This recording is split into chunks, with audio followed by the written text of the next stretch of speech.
Federation of Haumi has expressed serious concerns about the demarcation of hillocks in Imphal and Bishnupur as part of Kangpokpi district, questioning under whose chief minister such decisions were made. In a press release, the Federation criticized the ethnic division of district boundaries and demanded accountability from past leaders for allowing key areas in Bishnupur, Imphal East and Imphal West to be reclassified as part of hill districts like Kangpokpi and Churachandpur districts. It also condemned the ongoing violence and unrest in the state, highlighting the use of drone bombings and rocket launchers as tactics aimed at destabilizing Manipur.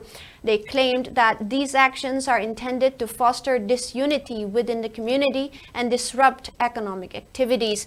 The Federation accused certain administrators who controls the hill areas and support Kuki factions of orchestrating these conflicts and treating the political and social issue as nothing.